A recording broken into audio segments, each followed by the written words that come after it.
E aí galera, tudo bem com vocês? Vamos aí para mais um giro de notícias sobre o Cruzeiro com questões importantes que têm movimentado o ambiente do nosso clube nos últimos dias. Meu nome é Emerson Araújo, esse é o canal 6x1 e desde o início eu peço para você deixar o like no vídeo, se inscrever no canal caso ainda não seja inscrito e usar os comentários para opinar sobre cada um dos temas que a gente vai abordar. Lembrando que esse vídeo também é feito com patrocínio do OneFootball, que é o maior aplicativo sobre futebol do planeta. Nele você encontra tudo envolvendo aí esse ambiente do futebol, são notícias, dados de transferências, vídeos, estatísticas, você pode marcar ali para receber notificações do Cruzeiro ou de qualquer outro clube do Brasil e do mundo, e o melhor de tudo é que o OneFootball é totalmente gratuito, está disponível tanto para Android quanto para iOS, e o link para você baixá-lo está aqui na descrição do vídeo, beleza? O Cruzeiro joga amanhã, terça-feira à noite, contra o Operário lá no Paraná, inclusive a delegação já viajou, o técnico Filipão vai se encontrar com o plantel nessa segunda-feira e comanda daqui a pouco, às 4 horas da tarde, o seu primeiro treino aí como técnico do Cruzeiro nessa segunda passagem. Logo depois a galera viaja lá para Ponta Grossa, né, a cidade onde vai ser realizada a partida de amanhã. 22 jogadores foram relacionados para a viagem, os goleiros Fábio e Lucas França, os zagueiros Ramon, Kaká e Paulo, lateral direito Rafael, laterais esquerdos Matheus Pereira e Patrick Bray, os volantes Jadson Silva, Adriano e Felipe Machado, os meia-atacantes Ayrton, Wellington, Maurício, Regis, Claudinho, Marquinhos Gabriel e Arthur Kaique, além dos atacantes Marcelo Moreno, Sassá e Zé Eduardo. Entre as novidades a gente pode destacar a presença do zagueiro Paulo e do lateral esquerdo Matheus Pereira, ambos que voltaram a treinar no final de semana após ficar um bom tempo afastado por causa do Covid, né? Eles já estão recuperados, estão de volta ao grupo, mas o Coronga também nos traz um desfalque, que é o zagueiro Manuel. Ele que vinha sendo capitão do time, testou positivo e já está em isolamento. Não está com nenhum sintoma, mas deve ficar fora pelo menos dos 2 próximos jogos do time e só volta ao grupo quando testar negativo 2 vezes. É lamentável perder o Manuel nesse momento, né? Porque ele vinha jogando bem, sendo um dos líderes do time e inclusive fazendo gols, né? Ele marcou 2 gols recentemente aí, mas não tem muito o que fazer, né? É uma realidade aí conviver com o Covid. Tomara que ele se recupere logo, e nesse jogo de amanhã a nossa zaga deve ser formada por Kaká e Ramon. O Daniel Guedes, que vinha jogando improvisado ali na lateral esquerda, ele é ausência nessa partida por estar suspenso pelo 3º cartão amarelo, mas um jogador da posição tá de volta, né, que é o Patrick Bray, que ficou aí quase 2 meses afastado do grupo e voltou a ser relacionado. O Bray informou em agosto que tinha uma proposta do futebol alemão, isso não se confirmou e o jogador estava treinando em separado desde então. Como a janela de transferências europeias fechou, ele não vai sair e volta a ser opção. Já foi noticiado, inclusive, que o Patrick Bray e o Cruzeiro não chegaram a um acordo para renovação de contrato, né? E isso era um dos fatores que acelerava aí esse processo de saída do jogador, ele que tem contrato até março, abril do ano que vem. E nesse momento, como ele ainda tem contrato com o Cruzeiro, eu acho de fato que é mais interessante integrá-lo ao plantel e usá-lo eventualmente e torcer para que a comissão técnica do Filipão consiga extrair alguma coisa a mais dele, porque o Patrick Bray até o momento é um jogador que realmente não conseguiu jogar bem nem com a camisa do Cruzeiro e nem com a camisa do Coritiba, né, que foi um time importante que ele teve na temporada passada, também nesse cenário de Série B, e também não se firmou. E sobre a renovação, eu até prefiro que ele fique no Cruzeiro sem renovar contrato, pra gente não passar o que aconteceu aí com o Ariel Cabral, né, que cismaram que não podiam deixar o Ariel Cabral jogando, precisava renovar o contrato com ele para não correr o risco de perdê-lo de graça ao fim da temporada. Hoje eu acho que é um risco muito maior renovar o contrato com o Patrick Bray e ele ficar sem jogar nada mais 1 ano, 2 anos, sabe-se lá qual seria o novo contrato, do que perder aí ele de graça no final da temporada, o que convenhamos, né? Nesse momento, se o Patrick Bray for embora, a gente vai estar perdendo o quê? E a última das novidades entre os relacionados é Marquinhos Gabriel, que volta a ser opção após se recuperar de entorse no tornozelo. Ele já treinou com o grupo no fim de semana e eu só não sei se a gente pode chamar o Marquinhos de reforço. Quando a gente analisa os jogadores que atuaram na função ali de um meia aberto pela esquerda, né, onde em tese é a melhor função do Marquinhos Gabriel, a gente teve o Arthur Kaique, que só tá fazendo raiva há muito tempo, e o Maurício, que jogou por ali, também não arrumou nada nesse último jogo, é um cara que tá numa fase muito ruim,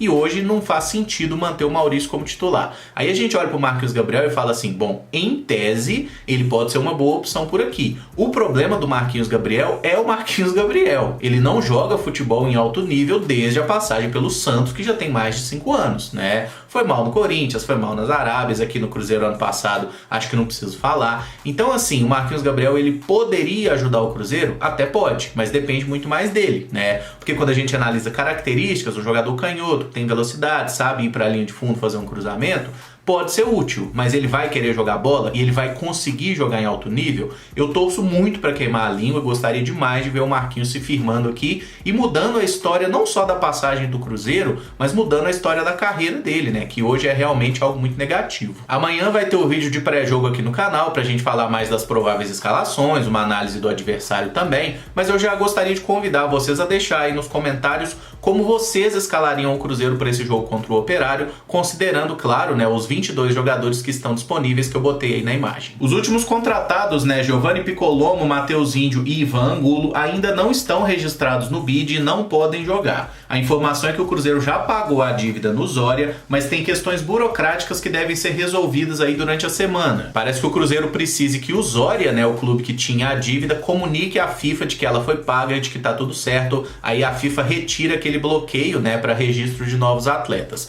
Esperamos que a diretoria do Cruzeiro seja competente e durante essa semana consiga resolver essa situação, mas para esse jogo contra o Operário, os novos contratados ainda não estão disponíveis. Quem também não está pronto para jogar no momento, mas foi liberado do departamento médico, é o lateral direito Raul Cáceres. Ele vai para a preparação física e pode ser opção para o jogo do fim de semana contra o Náutico ou para a semana que vem contra o Paraná. É uma ótima notícia, até porque o Cáceres chegou no Cruzeiro jogando um bom futebol e o Daniel Guedes e o Rafael, que eu nem acho que estejam comprometendo, não chegaram perto de render no mesmo nível do paraguaio, né, que chegou, deu assistência, fez gol. Realmente foi um cara que solucionou nossa lateral direita e infelizmente se lesionou. Torço muito para que ele volte realmente bem, 100%, jogando da mesma forma que estava antes dessa lesão, né, que é sempre um medo que a gente tem, até porque se a gente conseguir se firmar com o Cáceres na direita e o Matheus Pereira na esquerda, a gente tem duas soluções aí para as laterais que vinham sendo um pesadelo para o cruzeirense há muitos anos, né? Porque esse não é um problema de hoje, só lembrar de Ezequiel, de Egídio,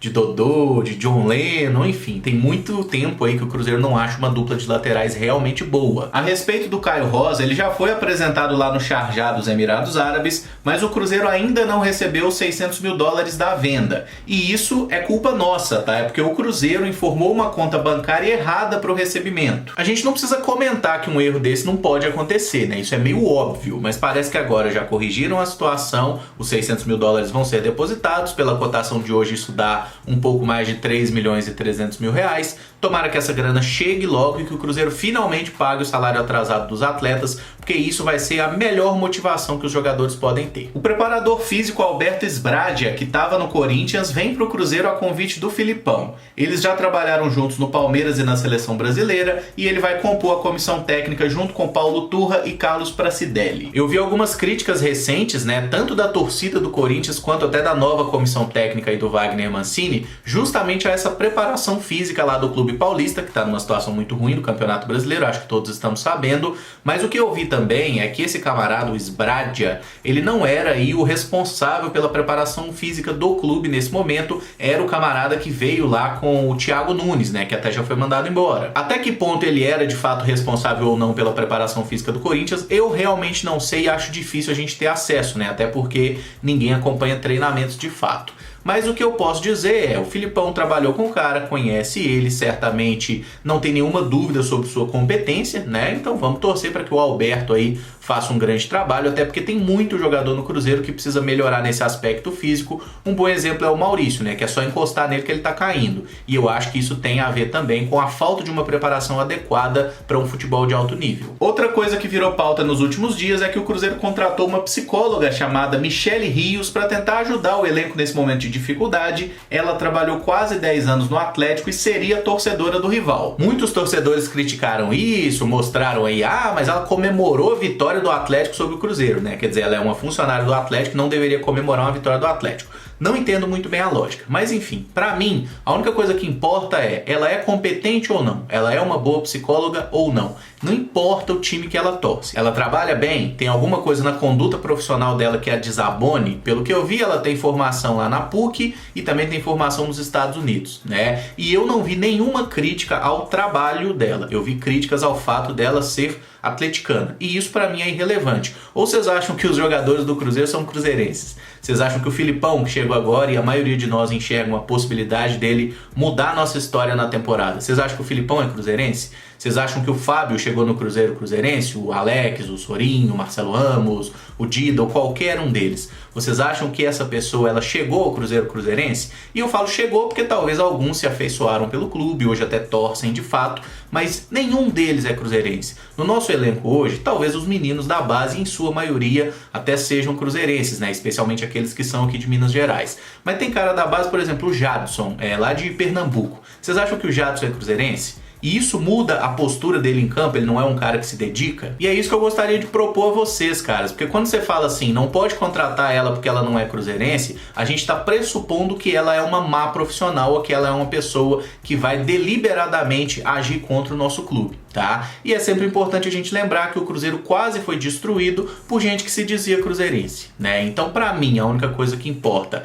é se é uma boa profissional ou não. Parece que ela faz bem o seu trabalho, ficou quase 10 anos lá no Atlético, ganhou títulos de base, trabalhou no profissional também. E o que eu estimo é que ela faça um bom trabalho no Cruzeiro, até porque tem muitos fantasmas aí a serem de certa forma exorcizados, né? E a pressão tá mais forte do que nunca. Então tomara que ela faça um bom trabalho e que o Cruzeiro consiga sair logo dessa. E para fechar, o nosso time sub-20 venceu ontem o Palmeiras por 2-1 lá no Sesc Venda Nova pelo Campeonato Brasileiro da categoria. Nossos 2 gols foram marcados pelo Alexandre Jesus e a vitória nos levou para o 4º lugar na tabela, a apenas 2 pontos atrás da liderança. Foi bacana ver o jogo, né? O Gilberto, que é o técnico, deu uma rodada no elenco, até porque eles vêm numa sequência de partidas bem pesada, e ainda assim o Cruzeiro conseguiu uma boa vitória. O Alexandre Jesus, que é um cara que vinha até meio sem confiança, né? Ele desceu do time principal, tava no banco do sub-20 em várias rodadas, já tinha feito gol até contra o Goiás, mas apareceu como titular, fez os nossos 2 gols e foi legal ver ele marcando também. Foi uma recuperação importante também, porque depois da goleada sofrida pro Fluminense, né? Deu pra mostrar aí que foi realmente um acidente de percurso e o time voltou a jogar um futebol bem competitivo, conseguindo uma vitória importante e tá ali colado naquele pelotão de frente, né? Que deve se classificar e aí no mata-mata a gente vê quem é quem no final das contas. O próximo jogo do Cruzeiro é no domingo que vem contra o Flamengo fora de casa. E esse vídeo fica por aqui. Se você gostou, eu peço que deixe o like, se inscreva no canal caso ainda não seja inscrito e use os comentários para opinar sobre cada um dos temas aqui abordados. Muito obrigado por acompanhar, um abraço e até o próximo vídeo. Valeu!